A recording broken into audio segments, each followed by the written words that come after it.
देश पिछले एक महीना से कोरोना की दूसरी लहर से ऐसी मार झेल रहा है कि भले ही कोरोना के केसेस कम होने लगे हों, लेकिन मरने वालों का आंकड़ा अब हर दिन एक नया रिकॉर्ड बना रहा है। पहले से कोरोना महामारी को झेल रहे लोगों के लिए अब ब्लैक फंगस चिंता का कारण बनता जा रहा है।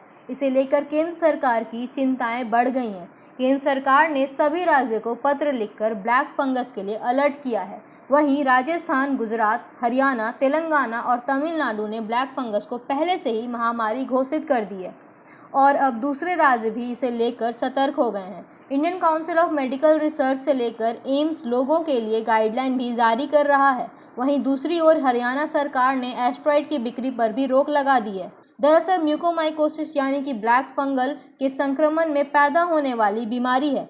लोग वातावरण में मौजूद फंगस के बीजाणु के संपर्क में आने से ब्लैक फंगस की चपेट में आते हैं। शरीर पर किसी तरह की चोट, जलने, कटने आदि के जरिए यह त्वचा में प्रवेश करता है और त्वचा में विकसित हो जाता है। कोरोना से उभर चुके या ठीक हो रहे मरीजों में इस बीमारी के होने का पता चल रहा है। इसके अलावा जिसे भी डायबिटीज़ और जिसकी प्रतिरक्षा प्रणाली ठीक से काम नहीं कर रही है, उसे इसको लेकर सावधान रहने की ज़रूरत है। Indian council of medical research यानी कि ICMR ने लोगों को ब्लैक फंगस को समझाने के लिए एक गाइड भी जारी किया है, जिसमें बताया गया है कि से ब्लैक फंगस का खतरा ज़्यादा होता है। अनियंत्रित मधुमेह वाले को, कोरोना का इलाज कराने वाले को, लोग एस्ट्रॉइड खाते हैं जिनकी प्रतिरक्षा प्रणाली कमज़ोर हो जाती है, लंबे समय तक ICU अस्पताल में रहने वाले लोग, कैंसर के मरीज़, गंभीर फंगल संक्रमण का इलाज कराने वाले लोग। हरियाणा सरकार ने आदेश जारी करते हुए कहा कि कोई भी दवा विक्रेता किसी भी तरह के एस्ट्रॉइड ऐसे ही किसी व्यक्ति को नहीं बेचेगा। सिर्फ डॉक्टर की सिफारिश पर ही एस्ट्रॉइड की बिक्री होगी। इतना ही नहीं, दवा विक्रेता को एस्ट्रॉइड की सभी बिक्री का रिकॉर्ड रखना होगा। किसी को बिना डॉक्टर की सलाह पर एस्ट्रॉइड बेचने पर लाइसेंस रद्द किया जाएगा और FIR दर्ज की जाएगी। हरियाणा में ब्लैक फंगस को 226 केसेस मिल चुके हैं और 14 लोगों की ब्लैक फंगस की वजह से मौत हो चुकी है। लगातार बढ़ते इस संकट के बीच एम्स ने एक गाइडलाइन जारी की है जो फंगस को पता लगाने और इसके इलाज के लिए मदद कर सकती है।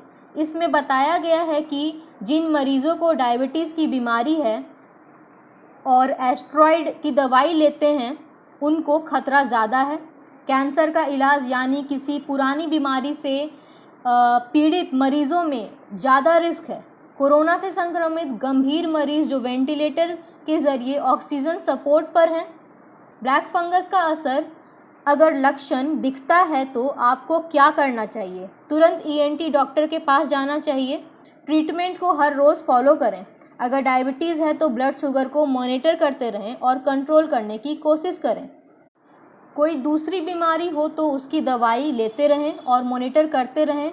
खुद ही एस्ट्रॉइड या किसी अन्य दवाई का सेवन ना करें। डॉक्टर की सलाह पर ही इलाज शुरू करें। उनकी सलाह पर CT स्कैन कराएं।